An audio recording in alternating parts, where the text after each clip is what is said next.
Yes, ibihe byiza reka nongere mfata aka kanya mbasuhuze mbaha ikaze mwese mwibanira natwe hano kuri News Lab TV.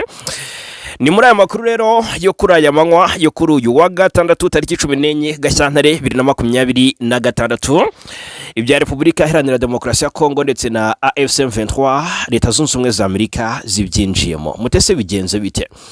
Nyuma yuko mu minsi nk'ibiri ishize twabwiye ko Angola yasabye impande zihanganye guhana gahenge ndetse akagahenge kagatangira kubahirizwa bitarenze ku gicamunsi cya tariki 18 Gashyantare, no kuvuga ngo ni mu minsi nk'ine iri imbere.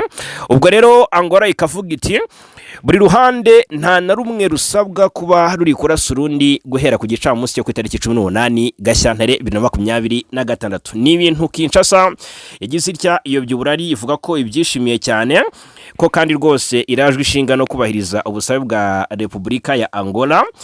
Ibyagaragajwe na Colonel Nanga kuri itangazo rya leta Kinshasa ryo kwemera gahenge iriyo bya uburari, avuga ko Kinshasa nubwo ibivuga itazigera ibishyira mu bikorwa. Ndaje mabwire icyo Amerika ivuze ndetse nimwe mu myanzuro Amerika ishobora gufata bibaye ngombwa ko Kinshasa irenga ku gahenge. Turashe tubikomozeho. Umuyobozi w'ihuriro AFC M23 Colonel Nanga yaragaragaje kuri yatangazo Kinshasa kizahagaragara ni itangazo ry'ibiro rya Perezida wa Repubulika ya Demokarasi ya Kongo ryemera gahenge kifujwe na leta ya Angola. Avuga ko ririmo kuyobya uburari kuko ibitero by'ingabo z'iki gihugu n'ubundi byakomeje nyuma yuko ku munsi w'ejo tariki 13 Gashyantare ibiro bya Tshisekedi byo byatangaje ko bizubahiriza akagahenge, bivuga ko Tshisekedi yemeye agahenge. Avuga ko bisobanura ko ndetse iritangaza ko bisobanura ko mu gihe cyangwa se mu bikagize harimo kutagura ibirindiro, kutongera imbaraga ingabo ziri mu bice biberamo imirwano no guhagarika kwakira ubufasha buva mu mahanga. Ahangaha aragira ngo byumvikane neza, buri ruhande ruri mu mirwano nuko ngo ni AFC M23 ndetse na guverinoma Kinshasa n'ingabo za Repubulika ya Demokarasi ya Kongo. Muri iyo minsi y'agahenge nta ruhande na rumwe rwemerewe kongerera imbaraga ingabo ziri mu birindiro. No kuvuga ngo twumve hakozwe deployment, hoherejwe ingabo mu bice runaka birimo ingabo, hongerewe nda nk'umubare w'ingabo cyangwa se hoherejwe ibikoresho mu buryo bumwe cyangwa ubundi. Ahangaha ariko nanone ku kijyanye n'ubufasha bw'amahanga no kwanga niba AFC M23 ivuga ko ibifashwa n'u Rwanda muri icyo gihe cy'agahenge ntabwo hemerewe na gato kuba habaho kohereza ubufasha ubwo aribwo bwose iri huriro AFC M23. Byumvikane neza. Reka muri aya makuru turebera hamwe icyo Leta Zunze Ubumwe za Amerika zibivugaho nyuma y'uko African Union, uyu muryango wa Afurika yunze ubumwe wari washimiye ko by'ukuri impande zombi zasinye akagahenge ndetse ziyemeje kugashyira mu bikorwa. Nubwo Kinshasa bivuga ariko hakaba hari impungenge z'uko itabikora. Turaje turebere hamwe muri aya makuru icyo Leta Zunze Ubumwe za Amerika zibivuzeho 5-5 basaba rero leta ya Kongo kubahiriza akagahenge. Reka mbabwire ko muri aka kanya M23 iramagana Perezida Ndayishimiye ukomeje kugaba ibitero ku banyamulenge. Ndaje mbabwireho 5-5 muri aya makuru. Abanyamulenge byageze aho bajyana leta y'u Burundi mu rukiko kubera ibikorwa bakomeje gukorerwa n'ingabo zirimo iz'u Burundi. N'urukiko rero mu by'ukuri rw'umuryango wa Afurika yunze ubumwe EAC. Abanyamurenge rero barashinja guverinoma y'u Burundi gukorera muri Repubulika ya Demokarasi ya Kongo ibyaha by'intambara ndetse n'ibyo basira inyoko muntu, dore ko ibitero by'indege hariya muri Kivu y'Amajyepfo, ubwicanyi bukorerwa hasi ku butaka bigirwa mu ruhare n'igisirikare cy'u Burundi FDNB. Ndaje nabyo tubigarukeho 5-5. Indi nkuru nza kwibandaho mbabwira turanyarukira i Addis Abeba muri Ethiopia. Hari inama bigaragazwa hangaho ko iza kuba yiga ku mutekano ukomeje kubiyanga ku butaka bw'Urasirazuba bw'igihugu cya Repubulika Iharanira Demokarasi ya Kongo.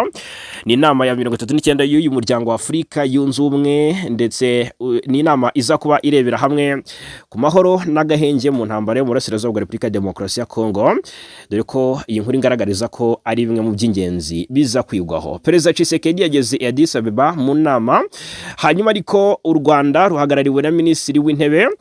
Perezida Kagame ntiyagaragaye cyangwa se ntiyabonetse, yahagarariwe na minisitiri w'intebe Dr Justin Nsengiyumva wageze muri Ethiopia ku munsi w'ejo.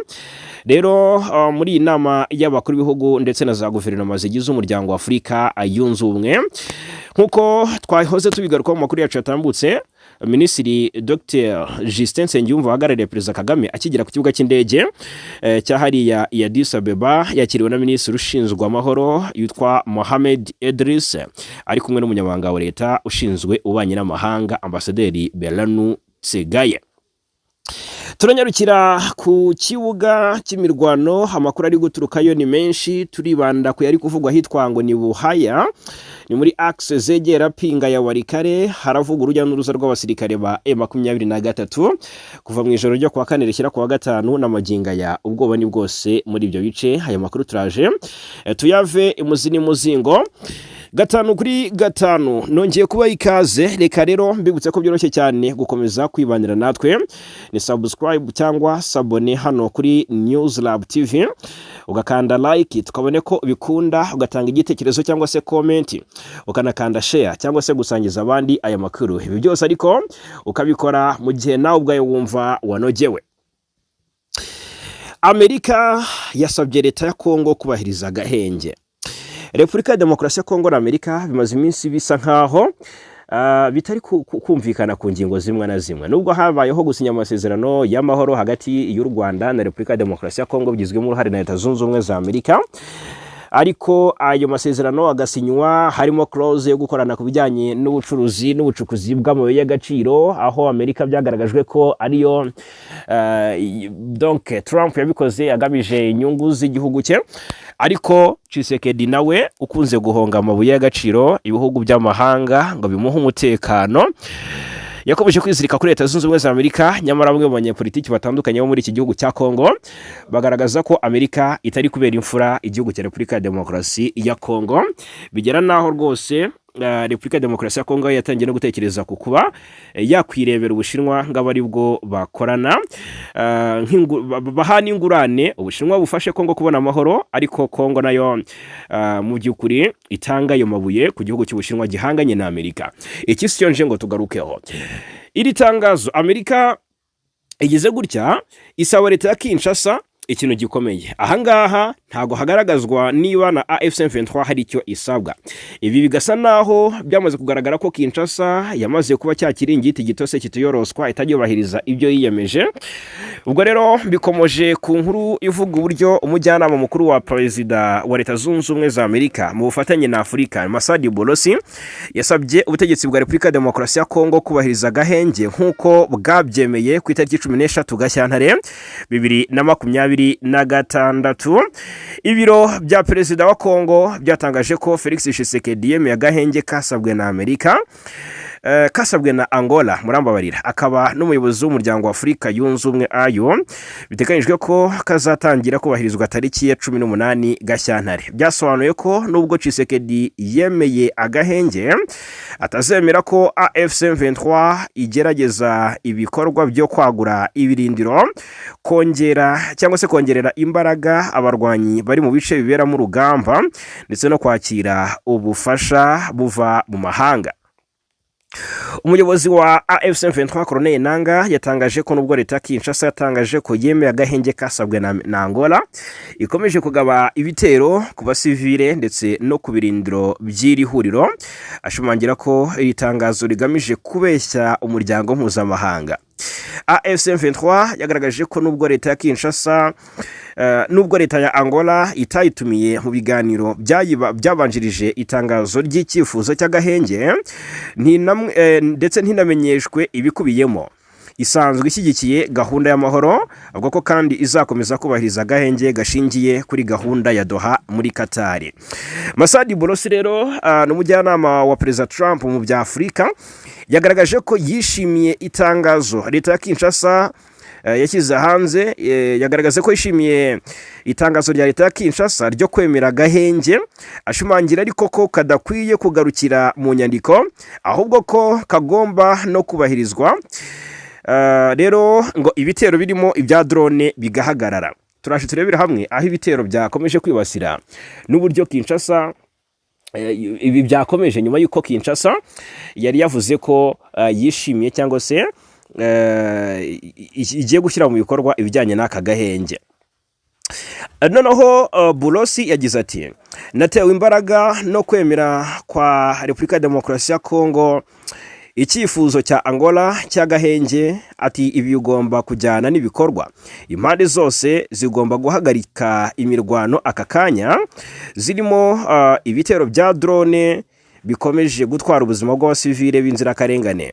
Leta ya Angola yasabye ko habaho agahenge gashya mu gihe ingabo ziri mu butumwa bw'amahoro bw'umuryango w'abibumbye muri Repubulika ya Demokarasi ya Kongo MONUSCO zitegura gutangira kubahiriza akandi kemerejwe mu biganiro bya Doha, by'umwihariko muri teritwari ya Uvira. Aha ni muri Kivu y'Amajyepfo. Akari nayo mpamvu y'uruzinduko tumaze iminsi tubabwiyeho rwa Viviane van der Pel, intumwa y'umunyamabanga mukuru w'umuryango w'abibumbye mu burasirazuba bwa Repubulika Iharanira Demokarasi ya Kongo. Ibitero byakomeje kuvugwa nyuma y'uko ingabo nyuma y'uko guverinoma Kinshasa igize itya ikemera ko izubahiriza aka gahenge. Ni ibitero by'indege biri kwibasira cyane abanyamurenge bo mu Minembwe. Hanavuzwe imirwano yarimo cyane umusada w'ingabo z'u Burundi zanatikiriye ku bwinshi muri iyi Minembwe. Biravuga ko bakubiswe inshuro bahungira mu mashyamba. Amakuru arangaragariza ko Twirwaneho yafashe ibikoresho byinshi mu mirwano yahuje uyu mutwe ndetse na coalition abarwana ku ruhande rwa guverinoma ya Kinshasa, ndetse amakuru ava Rwisankuku aragaragaza ko rwose M23 ndetse na MRDP Twirwaneho aribo bari kugenzura aka gace ka Rwisankuku kari mu Minembwe. Bikavuga kandi ko hafatiwe ibikoresho byinshi n'amateko zitagira ingano, ndetse rwose ngo baracyagundaguranira kugenzura agace ka Poezero kamaze iminsi kagenzurwa n'ingabo za leta. Inkuru tuyinjiyemo tutayiciye mu masunzu na makuru aturuka mu gice cy'imisozi miremire yo muri Kivu y'Amajyepfo, aravuga ko ingabo zirimo cyangwa se ziganjemo iz'u Burundi zakubitiwe ahababazwa mu mirwano yiriwe isakiranya Twirwaneho ndetse n'izi ngabo z'u Burundi zifatanyije na FARDC na FDLR na Wazalendo. Ngo byabaye ngombwa ko rero coalition nyuma y'uko ikubiswe na Twirwaneho zihungira mu mashyamba zirabundabunda. Rero izi zifatanyije n'iza Tanzania, biravuga ingabo za Twirwaneho, biravuga ko Twirwaneho yarwanye na FARDC, FDNB ndetse n'ingabo za Tanzania n'abacancuro.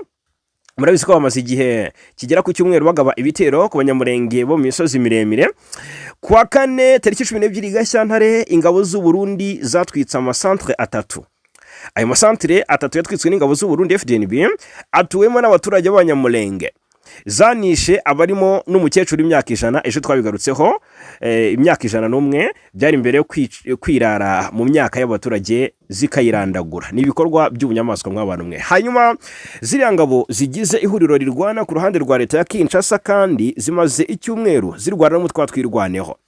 Amakuru aturuka mu bice by'imisozi miremire aremeza ko ku munsi w'ejo kwa gatanu ibintu byari bicika.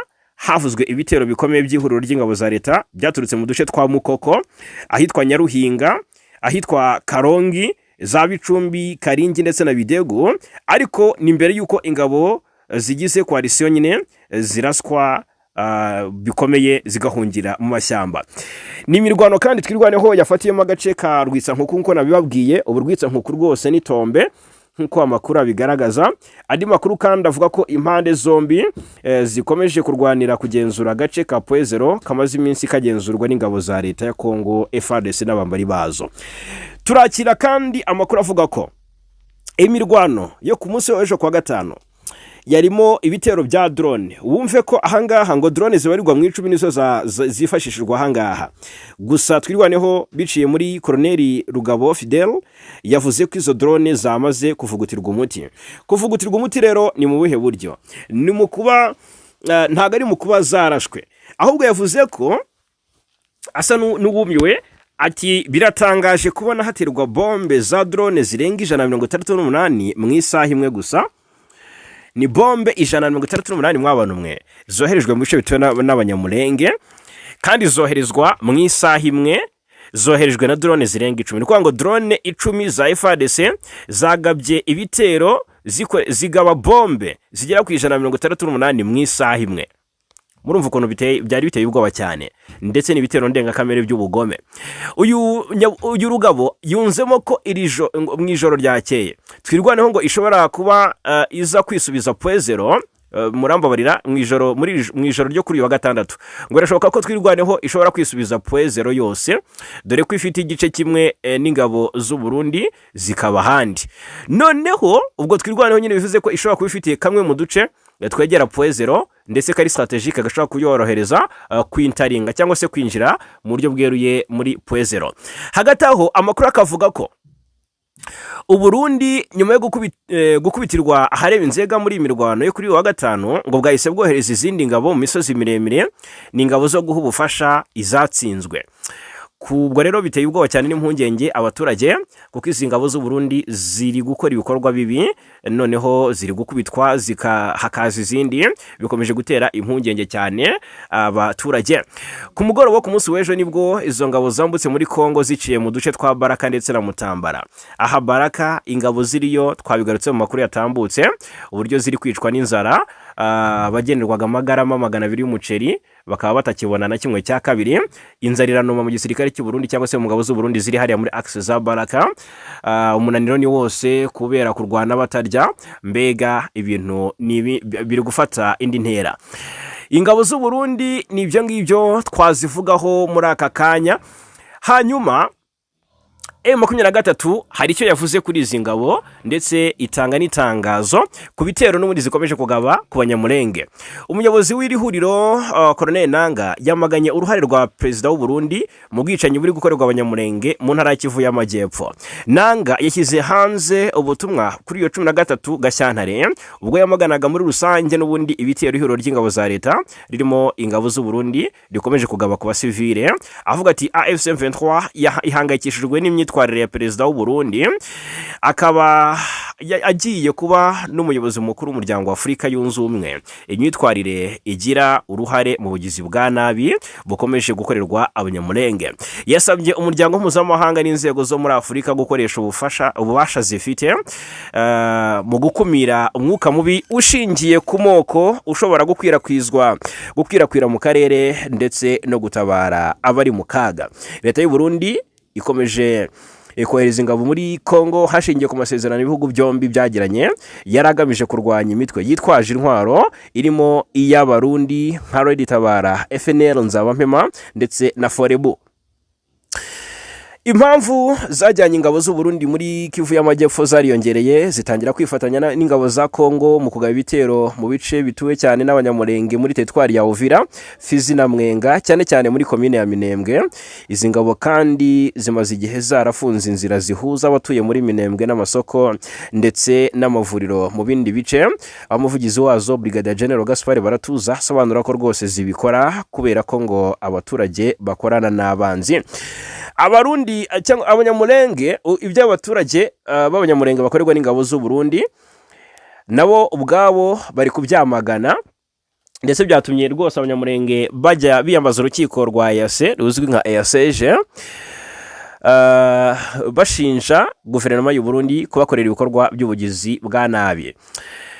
Ni imiryango ibiri ihagarariye Abanyamulenge batuye muri Kivu y'Amajyepfo yareze leta y'u Burundi mu rukiko rw'umuryango wa Afurika y'Uburasirazuba EACG, yishinja gukorera muri Repubulika Demokarasi ya Kongo ibyaha by'intambara n'ibyo basira inyoko muntu. Iyi miryango yitwa ni ADEPAE ndetse na Mutualité Shikama. Isobanura ko kuva mu Kwakira 2025 ingabo z'u Burundi zoherejwe muri Kivu y'Amajyepfo zafunze inzira zose zihuza Abanyamulenge batuye muri komine Minembwe n'ibindi bice birimo amasoko n'amavuriro, zigamije kubica urusorongo. Umwe mu banyamategeko bunganira iyi miryango, Maître Innocent Nteziryayo, yatangaje ko uretse kuvutsa Abanyamulenge uburyo bw'imibereho, hari ab'ingabo z'u Burundi zashimuse, abo zakoreye iyicarubozo ndetse n'abo zasenyeye imitungo. Tariki 11 Gashyantare, tariki 11 Ugushyingo 2025, umuvugizi w'ingabo z'u Burundi Brigadier General Gaspard Baratuza yemereye BBC gahuza miryango ko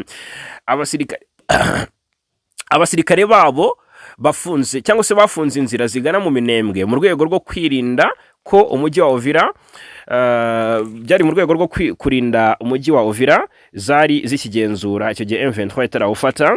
Aravuga ati rwose rega iyo ni inzira bagomba gukoresha kugira ngo bagere Uvira, ati rero tugomba kuhafunga kandi nibabyumve. Uvira dusabwa kuharinda, kandi mu kuharinda ntuhagararamo hagati, ujya haruguru, ujya hirya no hino. Hanyuma rero murumva ko ari ibyo ngibyo. Hanyuma mbere yuko ngana ku musozo, reka nyarukire muri teritwari ya Walikale mbabwire amakuru ari guturukayo. Muri Walikale ibintu bikomeje gucika no kudogera, ndetse impungenge zikomeje kuba zose. Mpite nsoreza ku ruzinduko rwa Perezida Tshisekedi hariya i Addis Ababa muri Ethiopia. Ni axe yitwa Buhaya. Inyeshyamba za M23 zikomeje gutera ndabivuga gute, impungenge zikomeye bitewe n'imyanzuro yagiye ifatwa ndetse n'ibyo zakoze. Zagize gutya iyi Buhaya zayifashe mu Gushyingo umwaka ushize, nyuma yo kwambura coalition irimo Abazalendo na FARDC. Nyuma y'imirwano yari ikomeye yaguyemo Abazalendo bagera kuri 36. Icyo gihe M23 yafashe Buhaya irayigota, ndetse bikavugwa ko uyu mutwe ufite amahirwe akomeye yo kwerekeza Pinga ya Walikale. Bisobanuye ko nyine niba ufashe Buhaya kwerekeza Pinga ni hafi cyane, nka kilometero zirenze nka 15. Noneho ejo bundi kuwa kane M23 igira kiratungurana irasohoka, nta mirwano ibayeho, nta makuru avuga ko yenda ngo bategura kuyigabaho ibitero, ahubwo M23 igira gutya irasohoka neza muri birindiro byayo bya Buhaya yagohokeye mu kwezi ko Gushyingo umwaka ushize. Uyu ni umusozi w'ingenzi ureba axe ya Katobe, ni mu gace muri groupe ya Banakindi, ni nko muri kilometero uvuye mu mujyi wa Pinga zigera kuri 15. Aha ni Kisimba. Noneho ni muri teritwari ya Walikale. Noneho ngizi nyeshyamba za M23 zari zarafashe uwo mujyi, ako gace zirakagota ndetse zirakagenzura kugeza na maginga ya nta mpamvu nyamukuru iragaragazwa yatumye M23 isohoka muri aka gace, kuko nta mirwano yigeze ibayo. Nyuma yo kwambura Wazalendo aka gace, Wazalendo zarahunze zihungira Pinga, ariko bikavugwa neza ko M23 yahagenzuye itazi neza aho Wazalendo zahungiye. Ariko ubwo aka kanya impamvu yo kuva muri Buhaya kugeza ubu ntiramenyekana. Gusa umunyamabanga nshingwabikorwa w'itsinda rya Kisimba wa groupe ya Kisimba wemeje ayo makuru, yavuze ko nta makuru ahari ku cyerekezo abo barwanyi bafashe, kuko ngo bavuye muri ako gace mu ibanga rikomeye ari mu masaha y'ijoro, nk'uko byatangajwe na Lavi Changwi. Ngo abaturage ba Katobi babonye kuri wa gatanu mu gitondo ko umusozi wa Buhaya watawe n'inyeshyamba za M23. Nyuma ya saa sita Abazalendo bongeye ngo kuyigarurira, ubu nibo bari kuwugenzura. Bari baratakaje uwo musozi mu mezi 3 ashize. Uko kuhava kwabaye mu gihe umutekano ugikomeje kuba muke mu karere ka Walikale, aho ingendo z'imitwe yitwaje intwaro zikomeje guteza impungenge n'ubwoba mu baturage bo muri icyo gice cyo muri Kivu y'Amajyaruguru. Felix Tshisekedi yageze i Addis Ababa muri Ethiopia, ni mu nama ya 39 y'umuryango wa Afurika yunze ubumwe AYO, yiga ku mahoro n'umutekano ndetse n'agahenge mu burasirazuba bwa Kongo. Ngo biri mu by'ingenzi byigwaho. Perezida wa Repubulika ya Demokarasi ya Kongo Felix Tshisekedi Chilombo yageze i Addis Ababa kugira ngo yitabire inama ya 39 isanzwe ihuza abakuru b'ibihugu na za guverinoma b'umuryango wa Afurika yunze ubumwe AYO, iteganyijwe kuri uyu wa 14 ndetse no ku ya 15 Gashyantare mu murwa mukuru wa Ethiopia. Iyi nama ifite insanganyamatsiko igira iti guharanira ko amazi ahoraho, no guharanira amazi ahoraho, kandi nisanganyamatsiko igira iti guharanira ko amazi ahoraho kandi isuku n'isukura bikagerwaho mu buryo burambye, hagamijwe kugera ku ntego za agenda 2063. Mbere yayo habaye inama ya 48 isanzwe ya njyanama nshingwabikorwa ya AYO. Uretse ibijyanye n'amazi n'isuku, abakuru b'ibihugu bagomba kuganira ku bibazo by'amahoro n'umutekano ku mugabane, ikibazo cy'inzara, guhangana n'imihindagurikire y'ikirere no gushyira mu bikorwa isoko rusange rya Afurika. Banateganya kwiga ku buryo Afurika yakongera ijambo cyangwa se yakongerera ijambo mu nama y'umutekano w'umuryango w'abibumbye. ibibazo by'umutekano biri ku mugabane birahabwa umwanya wihariye muri iki kiganiro cyangwa se muri iyi nama ya 39 cyane cyane ibiri kubera mu burasirazuba bwa Kongo, muri Libya, mu karere ka Sahel ndetse no muri Sudani, ndetse n'ibiza n'ibibazo by'ubutabazi byihuse. Kimwe mu byitezwe cyane muri iyi nama ni ihererekanya bubasha ku buyobozi bwa AU, aho perezida w'u Burundi Evariste Ndayishimiye azasimbura perezida wa Angola Joao Lourenço ku buyobozi bumara umwaka umwe mu rwego rw'imbaraga za Afurika ndetse n'imbaraga zo gushaka amahoro n'umutekano mu karere k'ibiyaga bigari. Angola rero yatanze igitekerezo cy'uko haba hagahenge hagati ya guverinoma ya Kongo n'utwa M23 guhera ku wa gatatu tariki 18 Gashyantare. Ibi byatangajwe nyuma y'inama yabereye i Rwanda yahuje perezida wa Angola Joao Lourenço, perezida wa Kongo Felix Tshisekedi, perezida wa Togo ariwe Faure Esozima Nyasimbe akaba n'umuhuza wa AU, ndetse n'uwahoze ari perezida wa Nigeria Olusegun Obasanjo wagizwe umufasha mu buhuza. Itangazo rya Angola rikavuga ko tariki yatanzwe izatangira gushyirwa mu bikorwa ari uko impande zombi Kinshasa n'utwa M23 ushyigikiwe ngo n'u Rwanda zibanje gutangaza ku mugaragaro ko zemeye agahenge. Ni Angola yanavuze ko gutangira icyiciro cy'ibiganiro by'abanyekongo kizatangazwa mu gihe gikwiye kikazabera i Rwanda. Ibi bikorwa bikurikira iyo nama yo ku rwego rwo hejuru yabereye i Rome ku itariki 17 Mutarama, yari igamije gushimangira inzira y'amahoro muri Kongo no mu karere k'ibiyaga bigari.